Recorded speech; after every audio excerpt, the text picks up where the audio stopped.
So Apple is finally making a foldable phone, and it's happening sooner than you think. While Samsung, Google, and pretty much everyone else has been folding phones for years now, Apple's been sitting on the sidelines. But according to Bloomberg's Mark Gurman, 2026 is the year. The iPhone Fold is coming alongside the iPhone 18 Pro models, and the details that just leaked, they're fascinating. Let's get into it. Here's what makes this different from every iPhone you've ever used. When you unfold the iPhone Fold, you're not getting a bigger iPhone experience, you're getting an iPad experience.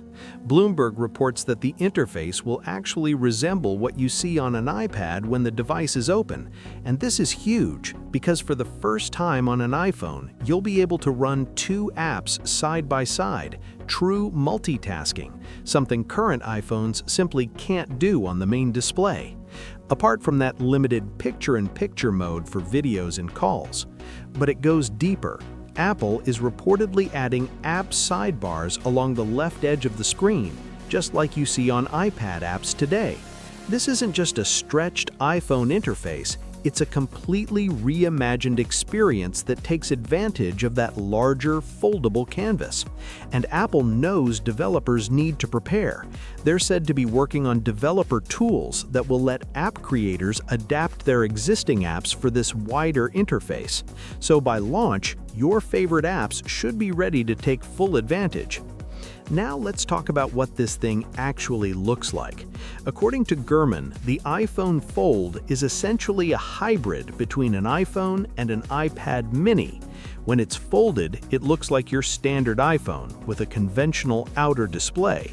But open it up, and you're looking at something closer to an iPad mini in size. Here are the numbers. The outer screen is expected to be 5.5 inches, but that inner display, 7.58 inches.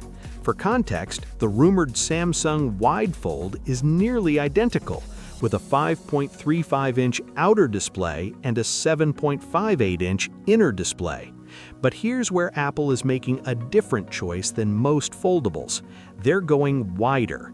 The aspect ratio is reportedly 4:3, which is closer to what Google did with the Pixel Fold, rather than the tall, narrow design we see from Samsung's Z Fold series.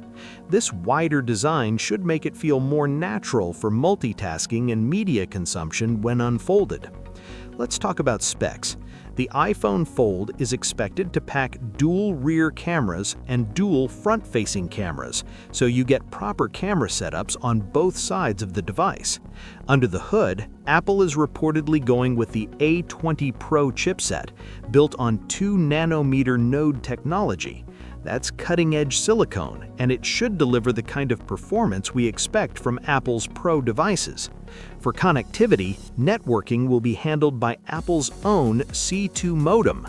Apple's been working on ditching Qualcomm for years, and the iPhone Fold might showcase their in-house modem technology.